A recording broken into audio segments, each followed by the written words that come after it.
আসসালামু আলাইকুম। আজকে কয়টা রোল বানাবো। রোল বানাবার জন্য আমি এই যে চিকেনের এটা হলো চিজ দিয়ে একটা মশলা করে নিছি ভিতরে পুলগুড়ি দেওয়ার জন্য।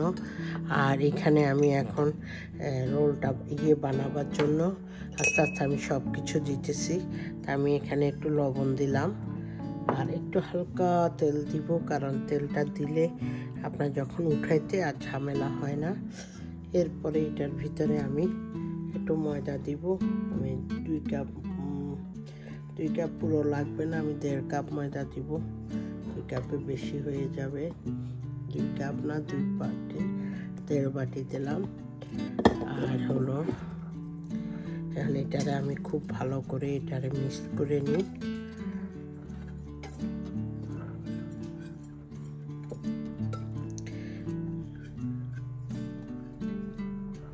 মিক্স করে এখন আমি আস্তে আস্তে এখানে পানিগুলো দিতে থাকি।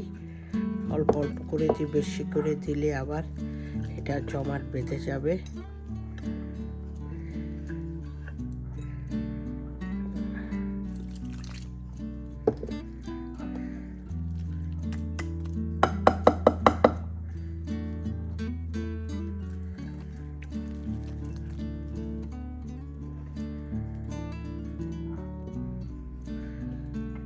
আমি ওই যে আটাটা করছি যে এটারে একটু ছেঁকে নিতে হবে, বিকজ এটা ছেঁকে না নিলে এই যে এটার সাথে যে একটু গোটা গোটা হয়ে আছে, এটা কিন্তু আপনি যখন করবেন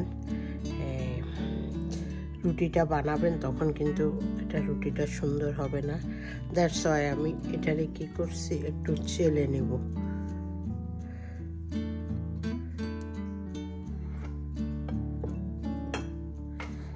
এটাকে চেলে নিতেছি।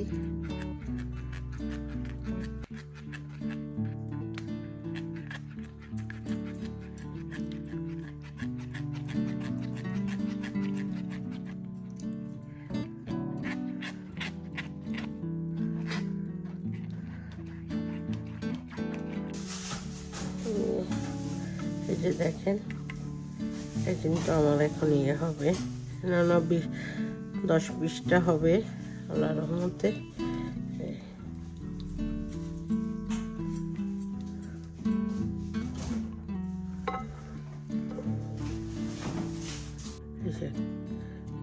এরকম পাতলাই আপনাকে করতে হবে, বেশি গাঢ় করলে আর আই থিঙ্ক যে আরো পাতলা করতে হবে। হ্যাঁ, আরো পাতলা করতে হবে।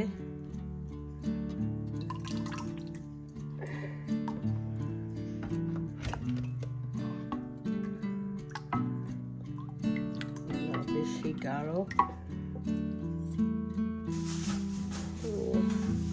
এই যে দেখেন, এটা কিন্তু আমার এখন হবে না 10-20টা হবে আল্লাহর রহমতে।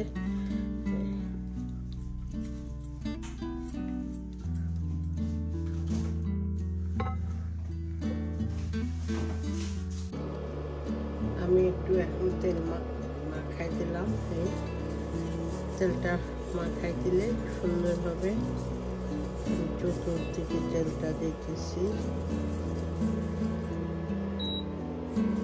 আপনি হ্যাঁ, যে এবার ঠিক হয়েছে। এরকম আপনাকে পাতলা একটা ডো করতে হবে, বেশি গাঢ় হলে রুটিটা খুব গাঢ় হবে। তা ঠিক আছে, আমি এটা এখন এখানে যে এখন আমি 1 চামচ দিব। 1 চামচ পুরো দিব না, কারণ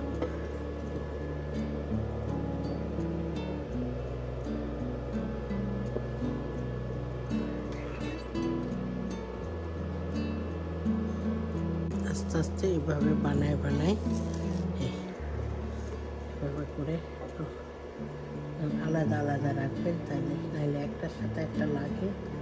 বা এটার ভিতরে একটু তেল দিয়ে দিলেও একটার সাথে একটা লাগবে না। এভাবে করে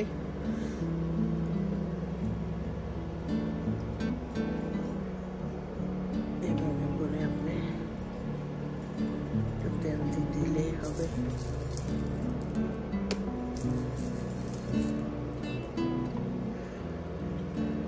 আরেকটা দিতেছি।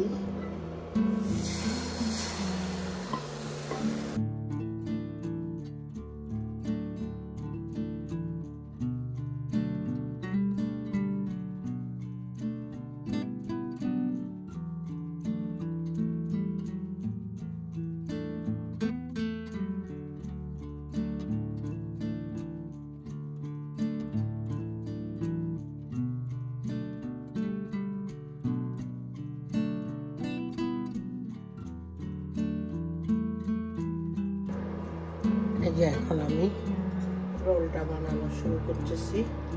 রোলটা বানাবো আমি চিকেনের আর চিজ দিয়ে। আমি এটা মশলাটা আগেই বানাই রাখছি। রোলটা বানাবো হলো চিজ আর হলো চিকেন, একটু হালকা গাজর দিচ্ছি।